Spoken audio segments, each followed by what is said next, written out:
fire to my brain, wondering how I'm to blame.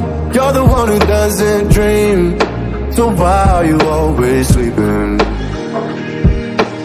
I remember when you said you're afraid of what's ahead. What happened to ride or die? I asked and you just start crying. How are you acting so surprised?